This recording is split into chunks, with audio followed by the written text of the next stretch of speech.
పరిశుద్ధ లేఖన భాగం నుంచి కొన్ని నిమిషాలు దేవుని యొక్క మాటలు ధ్యానించుకుందాం. యోహాను రాసిన మొదటి పత్రిక 2వ అధ్యాయం 9 నుండి 11 వచనముల వరకు మనం చూసినట్లయితే, యోహాను రాసిన మొదటి పత్రిక 2వ అధ్యాయం 9 నుండి 11 వచనములు. వెలుగులో ఉన్నానని చెప్పుకొనుచు తన సహోదరుని ద్వేషించువాడు ఇప్పటి వరకును చీకటిలోనే ఉన్నాడు. తన సహోదరుని ప్రేమించువాడు వెలుగులో ఉన్నవాడు, అతని యందు అభ్యంతర కారణములు ఏమీ లేదు. తన సహోదరుని ద్వేషించువాడు చీకటిలో ఉండి చీకటిలో నడుచుచున్నాడు. చీకటి అతని కన్నులకు గుడ్డితనము కలగజేసెను గనుక తానెక్కడికి పోవచ్చున్నాడో అతనికి తెలియదు. ప్రియమైన బిడ్డలారా, మరి చదవబడినటువంటి లేఖన భాగం నుంచి కొన్ని నిమిషాలు దేవుని యొక్క మాటలు ధ్యానించుకుందాం. ఈనాటి మన అంశము కబోదులు ప్రబోధులు. ఏం అంశము? కబోదులు ప్రబోధులు. కబోదులు అనగా గుడ్డివారు. మరి ప్రబోధులు అనేటువంటి మాటకు అర్థము జ్ఞానవంతులు, విజ్డమ్ పీపుల్స్ అంటారు. జ్ఞానము కలిగిన వారు, వివేకం కలిగిన వారు. కాబట్టి జ్ఞాపకం చేసుకుందాం, ఈనాటి మన అంశము కబోదులు ప్రబోధులు. ఎవరు కబోదులు, ఎవరు ప్రబోధులు అనేటువంటి విషయాన్ని మరి మూడు విషయాలుగా 6 విషయాలను జ్ఞాపకం చేసుకుందాం. మొదటగా చూసినట్లయితే ప్రియమైన బిడ్డలారా, యోహాను గారు సెలవిస్తూ చెప్పుచున్నటువంటి మాట, తన సహోదరుని ప్రేమిస్తున్నానని చెప్పుచు అతనిని ద్వేషించేటువంటి వాడు చీకటిలో సంచరించేటువంటి వాడు, చీకటిలో ముందుకు సాగేటువంటి వాడు. కాబట్టి అతనిలో ఏమాత్రమో వెలుగు లేదు. కాబట్టి ఇదిగో అలా ద్వేషించేటువంటి వాడు, ప్రేమించడానికి బదులుగా ద్వేషించేటువంటి వాడు ఎలా ఉన్నాడనగా, చీకటిలో ఉండి తన కళ్ళకు గుడ్డితనము కలిగినటువంటి వాడిగా ఉన్నాడు. ప్రియమైన బిడ్డలారా, జ్ఞాపకం చేసుకుందాం, ఈ రోజులలో మనము చాలామంది వాక్యము ఏమి చెప్తుందో, ఏమి బోధిస్తుందో ఆ మాటలను మనము గ్రహించలేని వారిగా జీవిస్తూ ఉన్నాం. నిన్ను వలె నీ పొరుగు వారిని ప్రేమించమని వాక్యం అంటుంది. ద్వేషించే వారి కొరకు నువ్వు ప్రార్థించమని సెలవిస్తుంది. నీ పొరుగు వారిని, నీ సహోదరుని ఆదరించమని, అతనిని ప్రేమించమని సెలవిస్తుంది. కానీ ఈ రోజుల్లో ప్రియమైన బిడ్డలారా, కళ్ళున్న కబోదులముగా మారిపోతున్నాం. ఎలాగా ఉన్నాం?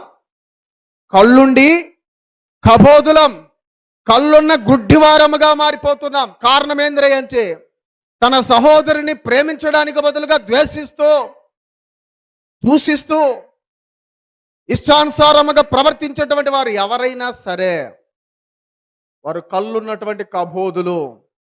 ఎలాంటి వారంట? కళ్ళున్నటువంటి కబోదులు. నిజముగా ప్రియమైన బిడ్డలారా, పేరుకు క్రైస్తవులమని చెప్పుకుంటున్నాం, పేరుకు విశ్వాసులమని చెప్పుకుంటున్నాం, భయభక్తులు కలిగిన వారమని మనము పిలువబడుతున్నాం. కానీ సహోదరుల ఎడల, సహోదరుల ఎడల మన ప్రేమ ఆగిపోతుంది. మన ప్రేమ ప్రియమైన బిడ్డలారా చూపించడానికి బదులుగా ద్వేషించడంలోనే నిమగ్నమైపోతూ ఉన్నాం. కాబట్టి వాక్యానికి విరుద్ధమైనటువంటి వారు లోకములో చాలా మంది ఉన్నారు. ప్రియమైన బిడ్డలారా, కళ్ళు లేనటువంటి కబోది కళ్ళు పొందుకున్నాడు, కానీ కళ్ళు ఉన్నటువంటి వ్యక్తులు కబోదులుగా మారిపోతున్నారు. కళ్ళు లేనటువంటి వాడు గుడ్డివాడు, దావీదు కుమారుడా నన్ను కరుణించు అని కేకలు వేస్తూ తనకున్నటువంటి అంధత్వము తొలగిపోవాలని, తనకున్నటువంటి ఆ బలహీనత తొలగిపోవాలని ఎంతగానో రోదన చేస్తూ ఉన్నాడు, కేకలేస్తున్నాడు. వచ్చిన అవకాశాన్ని చేజార్చుకోకూడదని పట్టు వదలనటువంటి వాడిగా మనం చూస్తూ ఉన్నాం. కానీ ప్రియమైన బిడ్డలారా, ఇంకా మనము ఆ గుడ్డివాడన్నా, చూపు లేనివాడు దేవుని ద్వారా చూపు పొందాడు, కానీ చూపున్న వాళ్ళం వాక్యాన్ని అనుసరించక వాక్యానికి దూరముగా బ్రతుకుచు కబోదులముగా మారిపోతున్నాం, గుడ్డివారిగా మారిపోతున్నాం. అంటే ప్రియమైన బిడ్డలారా, ఒక రీతిగా మనకు తెలియకుండానే వాక్య సంబంధమైనటువంటి వాటిల్లో నడక, చీకటి సంబంధమైనటువంటి క్రియలలో నడుస్తూ కాలయాపన చేస్తున్నాం, జీవితాన్ని వెల్లదీస్తూ ఉన్నాం. కాబట్టి ఎవరై ఈ కబోదులు అంటే, తన సహోదరుని ప్రేమించున్నటువంటి వారే ఈ కబోదుల లిస్టులోనికి వస్తున్నారు.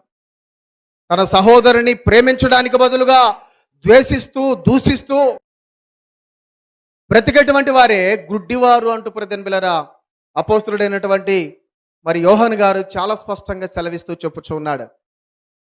మనం చాలా మంది ఒక గిరి గీసుకొని కూర్చుంటాం. అన్నదమ్ముల మధ్య పచ్చి గడ్డేస్తే బగ్గుమంటుంది, అక్క చెల్లెల మధ్య పచ్చి గడ్డేస్తే బగ్గుమంటుంది. అంటే ప్రియమైన బిడ్డలారా, వారు ఎవరై అంటే క్రమముగా చర్చికి వచ్చేవారే, వారు ఎవరై అంటే చక్కగా వాక్యాన్ని తెలిసిన వారే అంధులుగా మారిపోతున్నారు. జ్ఞాపకం చేసుకుందాం. రెండవదికి చూద్దాం. రెండవ కబోదులు ఎవరనే విషయాన్ని మనం ఆలోచన చేస్తే, మత్తయి సువార్త 23వ అధ్యాయం 26వ వచనాన్ని మనం చూసినట్లయితే, మత్తయి సువార్త 23వ అధ్యాయం 26వ వచనం, గుడ్డి పరిసయుడా మా గిన్నెయు పల్లెమును వెలుపల శుద్ధి అగునట్లుగా వాటి లోపల శుద్ధి ముందుగా నువ్వు ఏంది శుద్ధి చేయాలంటే, ఆ పల్లెము గిన్నె బయట కాదు, లోపల, ఆ గిన్నె లోపల అజితేంద్రముతో నింపబడింది, వాసన కొడుతూ ఉంది.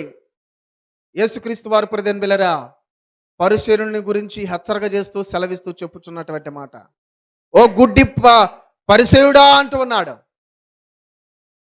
ఎవరంటే ఇతను గుడ్డి పరిసయ్యుడు. ఎవరో ఎందుకు గుడ్డివాడవుతున్నాడు? కళ్ళు లేవా? కళ్ళున్నాయి, మరి గుడ్డోడని ఎందుకు అంటున్నారు? యేసుక్రీస్తు ప్రభుల వారు ఎందుకు సెలవిస్తున్నాడు అనగా, శాస్త్రులు పరిసయ్యులు సద్దుకోలు యొక్క జీవితాలన్నీ ఎలా ఉన్నాయంటే, పై స్వరూపము, పై హంగులు, పై రంగులు, పై పొంగులు, పై వేషాలు, పై భక్తి, వేషధారణ కలిగినటువంటి భక్తి, ఇది దేవుడు ఎత్తి చూపుతూ ఉన్నాడు. ఓ గుడ్డి పరిసయ్యుడా అంటూ ఉన్నాడు. ముందు నీవు లోపల శుభ్రమ చేయి, కానీ పై శుభ్రత కాదు. ఈ రోజుల్లో మన క్రైస్తవుల యొక్క జీవితాలు కూడా పై భక్తిలోనే ఆగిపోతూ ఉన్నాం. అంతరంగపు శుద్ధి అనగా హృదయ శుద్ధి లేని వారముగా బ్రతుకుచున్నాం. శాస్త్రుల వలె పరిశీల వలె ఇంకా ఎన్నాళ్ళు యొక్క పై భక్తి, పేరుకు మాత్రమే నేతి బీరకాయ అంట, అందులో నెయ్యి ఏమాత్రము ఉండదు. అలాగే మానవుని యొక్క నైజంలో, మానవుని యొక్క జీవితంలో కూడా పైకి మాత్రమే విశ్వాసం ఉంటుంది, పైకి మాత్రమే శుద్ధులుగా కనబడుతున్నాం. అంతరంగములో అదే కుట్ర కుతంత్రాలు, పగ, ద్వేషాలు, కక్షలు, కార్పణ్యాలు, మతతలు, మత్సములు అనేకము ప్రియమైన బిడ్డలారా మనల్ని అట్టడుగు భాగానికి తీసుకుపోతూ ఉన్నాయి. ఏది శుద్ధి కావాలని దేవుడు కోరుకుంటున్నాడనగా, హృదయ శుద్ధి కావాలనగా, హృదయ శుద్ధి, లోపల శుద్ధి కావాలా. ఎక్కువగా కొన్ని ప్రాంతాలలో స్నానము వారానికి ఒకసారి చేస్తారంట, వారానికి ఒకసారి స్నానం. అయితే మిగతాదంటే ఎలా? కంపు రాకుండా సెంటు కంపు తుస్సు బుస్సు కొట్టుకుంటారంట. అంటే వారు ఎక్కడికి పోవాలన్నా డ్రెస్ మారడం, సెంటు కొట్టడం, శుభ్రంగా పోవడం. కానీ లోపల స్నానం చేయక కంపు కొడుతుంది శరీరం. అలాగే క్రైస్తవ జీవితాలు కూడా పై పై రంగులతోనే మనం జీవిస్తున్నాం. పై పై వస్త్రదానంతోనే జీవిస్తున్నాం. పై పై భక్తిలోనే ఆగిపోతూ ఉన్నాం. అంతరంగంలో అదే క్రోధాలు ఉన్నాయి, అదే అసూయలు పగలు ఉన్నాయి. అనగా ప్రియమైన బిడ్డలారా, ఎలా చెప్పగలగమనగా, మేడి పండు చూడ పొట్టలిప్పి చూస్తే పలహారం ఉండా? పొట్టలిప్పి చూస్తే పలహారం ఉంటుందా, పురుగులు ఉంటాయా? ఈనాటి నేటి క్రైస్తవుల యొక్క స్వభావం ఆనాటి శాస్త్రుల పరిశీల కంటే మరి అద్భుమానంగా మారిపోతూ ఉంది. ఎన్నాళ్ళు మనం ఇలా జీవిస్తాం? గురిగింజ సామెతలాగా ఎలాగ ఉన్నాం? గురిగింజ కూడా నేనంతా ఎరుపు అనుకుంటుందంట, కానీ దాని కింద ఉన్న నలుపు తెలుసుకోవట్లేదు. వేషధారణ సంబంధమైన మనుషుల దగ్గర ఒకవైపు, అందరి ముందు ఒక రీతిగా, ఒంటరిగా ఉన్నప్పుడు మరొక రీతిగా, ఎవరు లేనప్పుడు ఇంకొక రీతిగా ప్రవర్తించేటువంటి వారము చాలా మంది ఉన్నాం. జాగ్రత్త. అందుకే యేసుక్రీస్తు వారు కూడా ప్రియమైన బిడ్డలారా చాలాసార్లు వేషధారులారా అంటూ పరిశీలన హెచ్చరిక చేస్తూ, మీరు సున్నము కొట్టిన సమాధులు, సున్నము కొట్టినటువంటి సమాధులు, పైకి మాత్రం తెల్లగా సున్నం కొడుతున్నారు, కానీ లోపల ఆ శవము యొక్క వాసన, కంపు. కాబట్టి రెండవదిగా కబోదులు ఎవరంటే హృదయ శుద్ధి లేనటువంటి వారు. ఎవరంట? హృదయ శుద్ధి లేదు, బాహ్యపరమైనటువంటి శుద్ధినే ఇంట్రెస్ట్గా ఉంటున్నారు, కానీ బాహ్యపరమైనటువంటి శుద్ధికే ప్రాధాన్యత ఇస్తున్నారు, కానీ అంతరంగంలో హృదయ శుద్ధి లేదు. దేవుడు కోరుకున్నటువంటిది పై పై బాహ్య స్వరూపాన్ని కాదు, అంతరంగంలో ఉన్నటువంటి శుద్ధిని కోరుతున్నాడు, అభయాన్ని కోరుకుంటున్నాడు. ప్రియమైన బిడ్డలారా, జ్ఞాపకం చేసుకుందాం. అందుకే ఎవరైతే విరిగి నలిగిన హృదయముతో ఉంటారో వారి యందే ఆయన దృష్టి నిలుపుతూ ఉన్నాడు, వారినే ఆయన ఇష్టపడుతూ ఉన్నాడు. మరి మన హృదయం దేవునికి సమీపముగా ఉన్నదా, దూరముగా ఉన్నదా? ఇంకా మన హృదయ శుద్ధి లేనటువంటి అంధులుగా మారిపోతున్నామా? హృదయ శుద్ధి లేనటువంటి ప్రియమైన బిడ్డలారా కబోదులుగా మారిపోతున్నామా? కళ్ళుండి కూడా గుడ్డివారిగా మారిపోతున్నామేమో ఒకసారి ఆలోచన చేద్దాం. ఇక్కడ అదే ఆయన సెలవిస్తూ చెప్పుచున్నమాట, ఓ గుడ్డి పరిసయుడా అంటున్నాడు. పై పై ఆ యొక్క గిన్నెలో, ఆ పాత్రలు పై పై కడుగుట కాదు, కానీ లోపల శుభ్రము చేయంటూ ప్రియమైన బిడ్డలారా సెలవిస్తూ చెప్పుచున్నటువంటి వాడిగా చూస్తున్నాం. మూడవ వ్యక్తిని చూద్దాం. మరి మూడవ కబోదులు ఎవరంటే, కొరింథీయులకు రాసిన రెండో పత్రిక 4వ అధ్యాయం 4వ వచనములో అపోస్తలుడైన పౌలు గారు సెలవిస్తూ చెప్పుచున్నటువంటి మాట, దేవుని స్వరూపి అయిన క్రీస్తు మహిమను కనపరచు సువార్త ప్రకాశము వారికి ప్రకాశింపకుండా నిమిత్తము ఈ యుగ సంబంధమైన దేవత అవిశ్వాసులైన వారి మనోనేత్రములకు గుడ్డితనము కలుగజేసెను. గుడ్డితనాన్ని కలుగజేస్తా ఉంది. మూడవ అంధులు ఎవరనగా, మూడవ కబోదులు ఎవరనగా అవిశ్వాసులైనటువంటి వారు. ఎవరంట? అవిశ్వాసులైనటువంటి వారు అనగా దేవుని యందు ఏమాత్రము విశ్వాసము లేక, దేవుని యొక్క వాక్యము యందు ఏమాత్రం విశ్వాసము లేక వినేటువంటి వారిగానే ఉంటున్నారు, చూసేటువంటి వారిగానే ఉంటున్నారు, గ్రహింపు లేని వారిగా, హృదయంలో దేవుని యొక్క వాక్యాన్ని స్వీకరించలేనటువంటి వారిగా, ఇహలోకపు దేవత వారి మనోనేత్రాలకు, యుగ సంబంధమైనటువంటి దేవత వారి మనోనేత్రాలకు గుడ్డితనాన్ని, అంటే ఇంకా అవిశ్వాసులుగానే, అన్యులుగానే బ్రతుకడానికి ప్రియమైన యుగ సమాప్తి అయినటువంటి దేవత వారి మనోనేత్రాలకు గుడ్డితనాన్ని కలుగజేస్తా ఉంది. కళ్ళున్నాయి, వాక్యాలు వింటూ ఉన్నారు, దైవజనులు చెప్పేటువంటి మాటవి చక్కగా చూస్తున్నారు, కానీ గ్రహింపు ఏమాత్రం లేదు. వారిలో ఇంకా ఏమాత్రమో విశ్వాసమో స్థిరముగా లేదు. టీవీల ద్వారా, సెల్ ఫోన్ల ద్వారా, మీటింగ్స్ ద్వారా, ప్రెజెంట్ బిల్లరా, రకరకాలమైనటువంటి కరపత్రాల ద్వారా సువార్త విరివిగా ప్రకటించబడుతుంది నలుమూలలా. కానీ ఇంకా గ్రహింపు లేదు, ఇంకా విశ్వాసము వారిలో స్థిరంగా లేదు. అవిశ్వాసులుగానే మారిపోతున్నారు. ప్రెజెంట్ బిల్లర్ జ్ఞాపకం చేసుకుంది, యేసుక్రీస్తు ప్రభుల వారు వచ్చి 2000 సంవత్సరాలు దాటిపోయింది. కానీ ఇంకా రక్షణ పొందనటువంటి వారు కోటాను కోట్లు ఉన్నారు. క్రీస్తు మన కొరకై తన ప్రాణాన్ని పెట్టి రక్షణను ఉచితముగా చేసి మన కొరకై సిద్ధపాటు చేసి వెళ్ళినటువంటి ఆయనను, ఆ మాటల యందు ఆయన యందు విశ్వాసం ఉంచక, సరే అన్యులను వదిలేద్దాం, క్రైస్తవులు మనలోనే భర్త విశ్వాసి అయితే భార్య విశ్వాసి, భార్య విశ్వాసి అయితే భర్త విశ్వాసి, భార్య విశ్వాసి అయితే భర్త విశ్వాసి, వీళ్ళిద్దరు విశ్వాసులు అయితే పిల్లలు అవిశ్వాసులు. ఇలాగ ప్రియమైన బిడ్డలారా, మరి దైవజనులు లేరా? వస్తున్నారు, వెళ్తూ ఉన్నారు, సంవత్సరాలు గతించిపోతున్నాయి. కానీ ఏమాత్రము దేవుని యొక్క రక్షణ అనేటువంటి దాని మీద ఏమాత్రము విశ్వాసం లేని, నమ్మకం లేనటువంటి వారిగా, ఆ రెండవ రాకడ వస్తుంది అనేటువంటి దాని యందు కూడా విశ్వాసం లేని వారిగా, ప్రియమైన బిడ్డలారా, అవిశ్వాసులుగా మనలోనే కోకొల్లలుగా ఉన్నారు.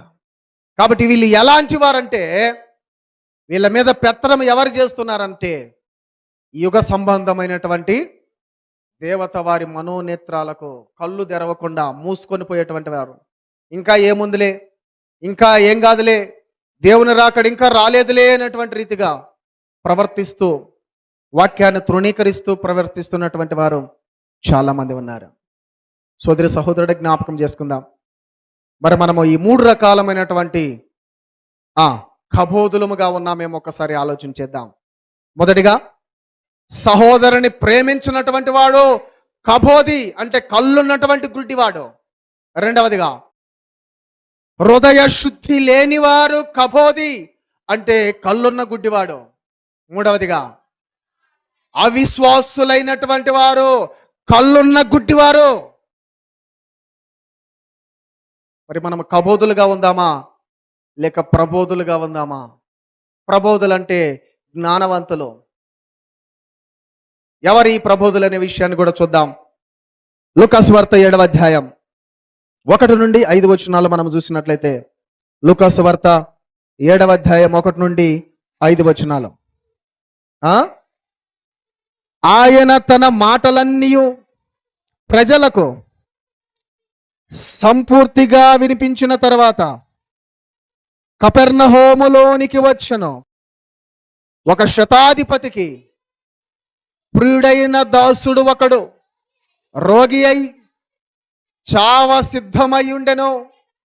శతాధిపతి యేసును గూర్చి విని ఆయన వచ్చి తన దాసుని స్వస్థపరచవలనని ఆయనను వేడుకొనుటకు యూదుల పెద్దలను ఆయన యొద్దకు పంపెను. 100 మంది మీద అధికారి అయినటువంటి వాడు ఇతడు. ప్రియమైన బిడ్డలారా, ఏం చేస్తున్నాడనగా యూదులందరినీ యేసయ్య దగ్గరికి పంపిస్తా ఉన్నాడు. ఏమన్నా తెలుసా?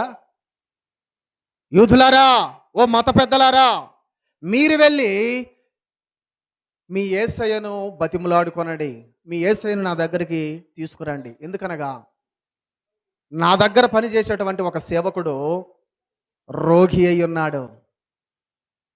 కాబట్టి అతనిని స్వస్థపరచులాగున పోయి మీ యేసయ్యను కొంచెం బ్రతిమలాడుకొని నా ఎడల కొంచెం రిక్వెస్ట్ చేసి తీసుకురండి. మరి యేసుక్రీస్తు ప్రభుల వారిని దగ్గర ఉన్నటువంటి శిష్యులను, మత పెద్దలను పంపిస్తున్నాడు. ప్రియమైన బిడ్డలారా, ఈ శిష్యులందరూ వచ్చి యేసయ్యను బతిమలాడుతున్నారు. ఏమని తెలుసా? ప్రభువా, అతడు నీ వలన స్వస్థత పొందడానికి యోగ్యుడైనటువంటి వాడు. ఎందుకో తెలుసా? అతడు మన జనులను ప్రేమించి, ప్రేమించి తానే ఒక సమాజ మందిరాన్ని కట్టించాడు. మన జనులను అంటున్నాడంటే ఈ శతాధిపతి యూదుడు కాదు. యూదుడైతే మనవాడే అనే చెప్పేవారు కానీ ఆ శతాధిపతి రోమియుడు. రోమియుడయ్యుండి కూడా దేవుని యందు విశ్వాసము కలిగినటువంటి వాడిగా చూస్తున్నాం. అలాగే ప్రియమైన బిడ్డలారా, తన జనులను అనగా యూదులను ప్రేమిస్తా ఉన్నాడు. రోమియుడయ్యుండి కూడా ఈ శతాధిపతి యూదులైనటువంటి మమ్మల్ని ప్రేమించాడయ్యా. ప్రేమించడం మాత్రమే కాదు, తను వెలను చెల్లించి చక్కగా డబ్బులను సమకూర్చి మా కొరకై ఒక సమాజ మందిరాన్ని, ప్రార్థనా మందిరాన్ని కట్టించాడు. కాబట్టి దయచేసి నువ్వు విసుగనుకోక, దయచేసి నీవు వచ్చి అతని యొక్క సేవకుడిని మీరు బాగు చేయాలా అని యేసయ్యను బ్రతిములాడుకొనుచున్నారంట శిష్యులు. ప్రియమైన బిడ్డలారా, జ్ఞాపకం చేసుకుందాం. ఎవరయ్యా ప్రబోధులంటే సహోదరుని ప్రేమించేవారు ప్రబోధులు. ఎవరు కబోధులంటే సహోదరుని ద్వేషించేవాడు కబోధి, తన సహోదరుని ప్రేమించేవాడు ప్రబోధి. ప్రియమైన బిడ్డలారా, తన కులము కాదు, తన మతము కాదు, గోత్రము కాదు, ఒక రోమియుడై ఉన్నటువంటి శతాధిపతి యూదులైనటువంటి వారిని ప్రేమించాడు అంటున్నాడు. నిజంగా ఇటువంటి సహోదర ప్రేమ మనకుందా? ఇటువంటి సహోదర ప్రేమ మనకుందా? ఒక్కసారి ఆలోచన చేద్దాం. యేసుక్రీస్తు వారు కూడా చక్కగా ఉపమానం తెలియజేస్తూ, ఒకడు యెరూషలేము నుండి దిగిపోతూ యెరికోకు వెళ్ళుచుండగా అతడు దొంగల చేత పట్టుబడ్డాడు. ఒకడు సమరయుడు మాత్రము దగ్గరకు వచ్చి అతని గాయాలని శుభ్రంగా కడిగి చక్కగా అతనికి గాయాలకు నూనె రాసి గాడిద మీద ఎక్కించుకొని పూటకోళ్ళ వాళ్ళ ఇంటి దగ్గరికి తీసుకుపోయి చక్కగా అతనిని అక్కడ దింపి, అతడు ఏమన్నా ఖర్చు చేస్తే ఇంకా నేను వచ్చిన తర్వాత ఇటువైపు వచ్చిన తర్వాత నేను అతని వెల చెల్లిస్తాను అని తన ప్రేమను వెల్లడిపరిచినటువంటి వాడిగా చూస్తున్నాం. ఇక్కడ యేసుక్రీస్తు వారు ఉపమానంలో తెలియజేస్తూ, వీరిలో ఎవడు పొరుగువాడు అని చెప్పగా అందరూ ముక్త కంఠముతోటి ఆ సమరయుడే పొరుగువాడు అని చెప్పారు. ఉంటున్నటువంటి అనగా ఊరికి వెలుపట ఉంటున్నటువంటి అనగా తిరస్కరించి ఆ ఊరి బయట నివసించేటువంటి వాడైనటువంటి సమరయుడు. సమరయులంటే తక్కువ కులము వారు, వాళ్ళకు దూరంగా ఉన్నటువంటి వాడు. ప్రియమైన బిడ్డలారా, జ్ఞాపకం చేసుకుందాం. మరి ఈ విధంగా తక్కువ జాతి అయినటువంటి వాడు ఎవరి మీద ప్రేమ చూపుతున్నాడంటే తన సహోదరుని మీద. కాబట్టి జ్ఞాపకం చేసుకుందాం. ప్రబోధులలో మొదటిగా ఎవరి ప్రబోధులంటే తన సహోదరుని ప్రేమించేవారు. మరి మనము ప్రేమిస్తున్నామా? పగలు ప్రతీకారాలు తీర్చుకుంటున్నామా? ప్రబోధులుగా ఉంచున్నామా? లేక ప్రియమైన బిడ్డలారా కబోధులుగా మిగిలిపోతున్నామా? ఎలా ఉంది మన ఆత్మీయ జీవితం? ఒక్కసారి ఆలోచన చేద్దాం. రెండవదిగా చూద్దాం ప్రబోధులలో ఉన్నటువంటి మరి రెండవ లక్షణము, రెండవ వ్యక్తిని. యెహోషువ గ్రంథం 2వ అధ్యాయము 9 నుండి 11 వరకు మనం చూసినట్లయితే, యెహోషువ గ్రంథం 2వ అధ్యాయము 9 నుండి 11 వరకు, యెహోవా ఈ దేశమును మీకిచ్చుచున్నాడనియు మీ వలన మాకు భయము పుట్టుననియు మీ భయము వలన ఈ దేశ నివాసులందరికీ ధైర్యము చెడెననియు నేనెరుగుదును. మీరు ఐగుప్తు దేశములో నుండి వచ్చినప్పుడు మీ ఎదుట యెహోవా ఎర్ర సముద్రము నీళ్లను ఎలాగూ ఆరిపోజేసెనో, యొర్దాను తీరమునున్న అమోరీలు ఇద్దరు రాజులైన సిహోనుకును ఓగునకును మీరు ఏమి చేసితిరో ఆ మీరు ఎలాగు వారిని నిర్మూలము చేసితిరో ఆ సంగతిని మేము వింటిమి. మేము విన్నప్పుడు మా గుండెలు కరిగిపోయెను. మీ దేవుడైన యెహోవా పైన ఆకాశమందును కింద భూమి అందును దేవుడే మీ ఎదుట ఎట్టి మనుషులకైనను ధైర్యము ఏమాత్రమో ఉండదు. ప్రియమైన బిడ్డలారా, జ్ఞాపకం చేసుకుందాం. ఎవరయ్యా అంటే రాహబు అన్నటువంటి ఒక వేశ్య.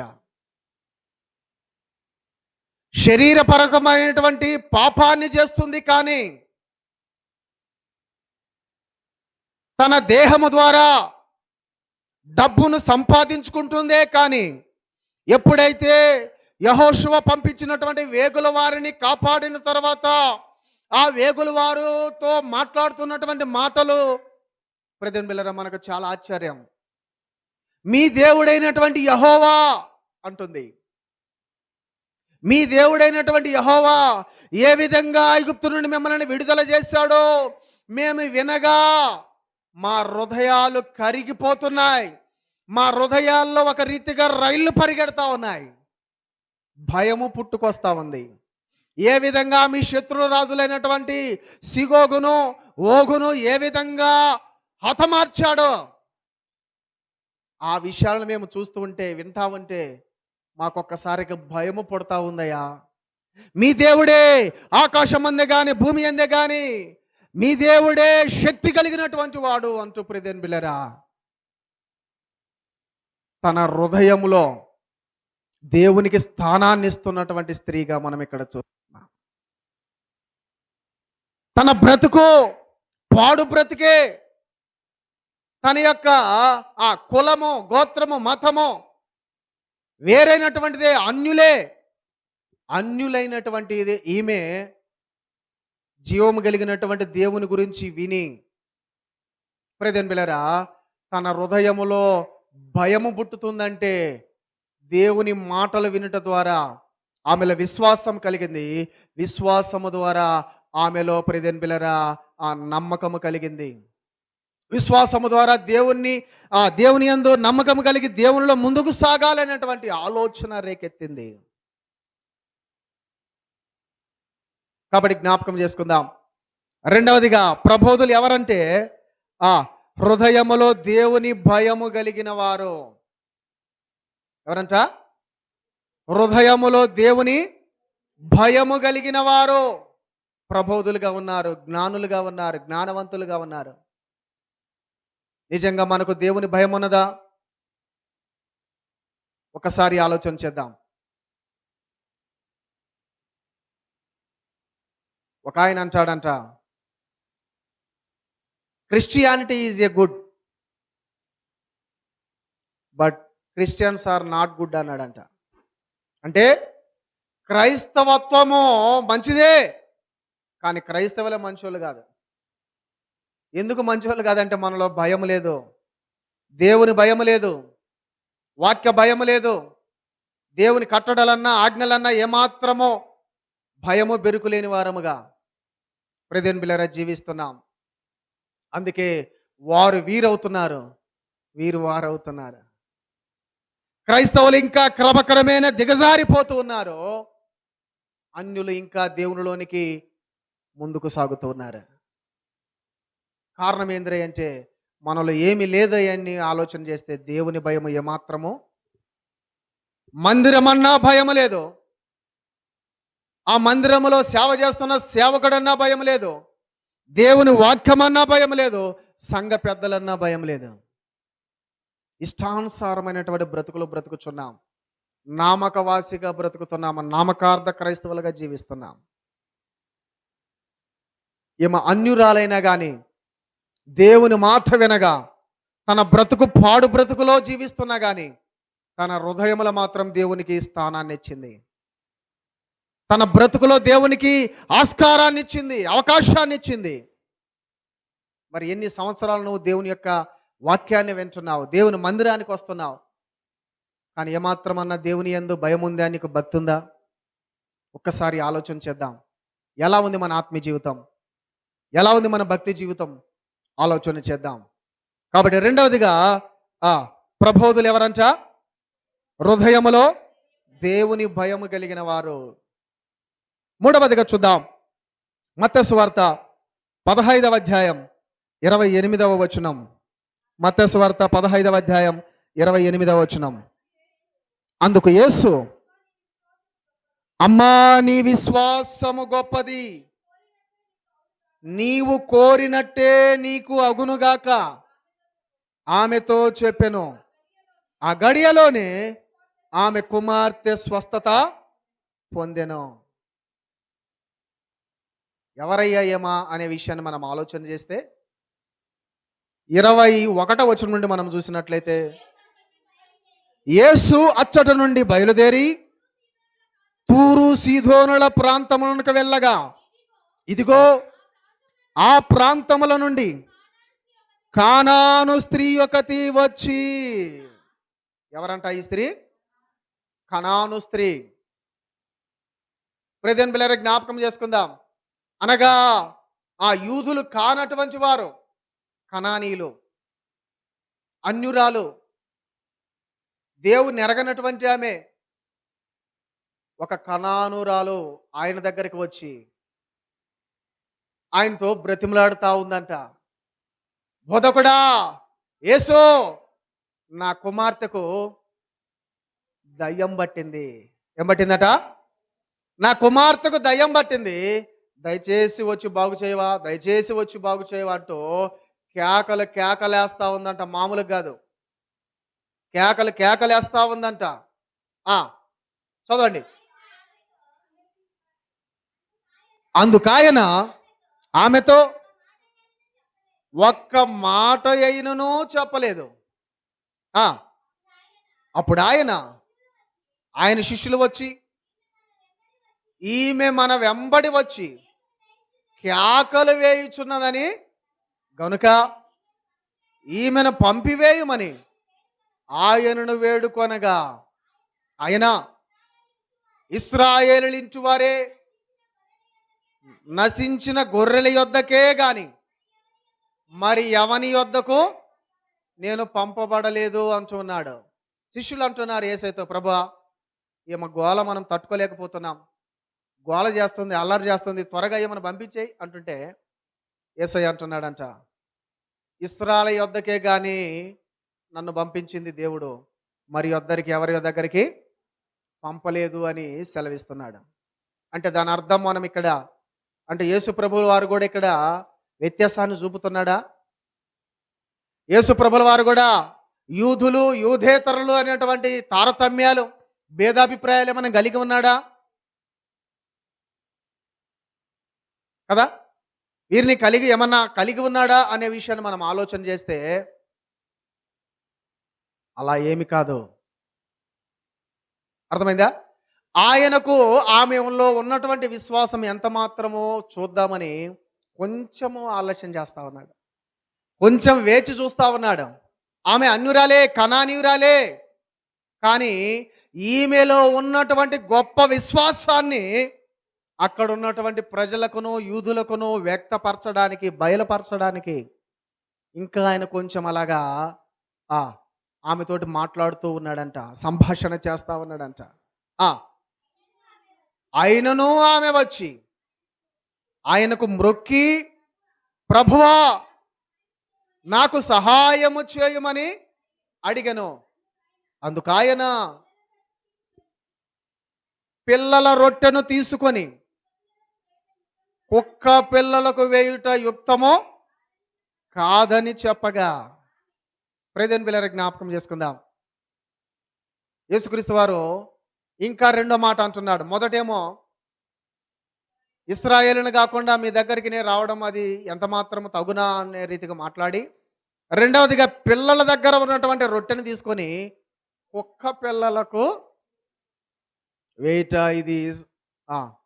ఇది తగునా అనేటువంటి మాట అంటున్నాడంటే, ప్రజలు పిల్లరా, అంటే కుక్క అంటే బయట బజార్లలో తిరిగేటువంటి ఊర కుక్కలు కాదు, వ్యర్థమైనటువంటి వాటిని తినేటువంటిది దానితో పోల్చలా ఏమని. ప్రెదెన్ బిళ్ళర కుక్క అనే దానికి మనకు సాదృశ్యంగా వెంటనే గుర్తొచ్చేటువంటిది విశ్వాసం. కాబట్టి ఎప్పుడైతే ఈయన చెప్తూ ఉన్నాడో పిల్లల యొక్క రొట్టెను తీసుకొని ఆ కుక్క పిల్లలకు వేయడం ఇది తగునా అంటూ ఉంటే ఆమె ఏమాత్రము కోపగించుకోక, ఏమాత్రము మరి చిర్రుబుర్రులాడక, ఏమాత్రము ప్రెదెన్ బిళ్ళరా దేవుని మీద సనగక గొనగక అక్కడి నుండి వెళ్ళిపోయిన రీతిగా లేదు. అదే దైవజనుడు అన్నాడు అనుకో, ఇక ఎవరన్నా వచ్చి సార్ మా ఇంటి దగ్గర ప్రార్థన చేయాలి సార్ రండి సార్ అంటే, పాస్టర్ గారు ఇలాంటి మాట ఏదన్నా అన్నాడు అనుకో, టీవీ 9 కంటే ఊరు మొత్తం సాటింపేస్తాం. అవునా? న్యూస్ కంటే తొందరగా అంతలక్క చెప్పేస్తాం. చూడమ్మా, నేను పోయి సార్ను ప్రార్థన చేయి రా సార్ అన్న పిలిచాను, ఆయన ఎంత మాట అన్నాడు తెలుసా, అట్టన్నాడు ఇట్టన్నాడు కదా. జ్ఞాపకం చేసుకుందాం, ఈమె అన్యురాలలో ఉన్నటువంటి లక్షణాలు మనకు ఒకసారి బుద్ధి తెప్పించేవిగా ఉన్నాయి. యేసుక్రీస్తు వారు ఎందుకు ఈమెను ఇంకా ఈమెతోటి మాటలు కొనసాగిస్తున్నాడంటే ఆమెలో ఉన్నటువంటి గొప్పతనాన్ని ఇతరులకు తెలియజేయాలా అనే ఆలోచన. ఆమె నిజమే ప్రభువా, కుక్క పిల్లలు కూడా తన యజమానుల బల్ల మీద నుండి పడు ముక్కలు తినును కదా అని చెప్పాను. చూడండి, కుక్క పిల్ల అంటుంటే నిజమే ప్రభువా, సరే మేము కుక్కలం అనుకో, కుక్క పిల్ల కూడా తన యజమానుని బల్ల మీద నుండి జారిపడే రొట్టె ముక్కలను తింటది, ఆశిస్తుంది కదా. నేను అలాంటి దాన్ని అనుకో, నేను అలాంటి దాన్ని అనుకో అనే రీతిగా ఆమెలో ఉన్నటువంటి ఆ తగ్గింపును మనం చూస్తూ ఉన్నాం. ఆమెలో ఉన్నటువంటి ఆ దృఢ నా విశ్వాసాన్ని మనం చూస్తూ ఉన్నాం.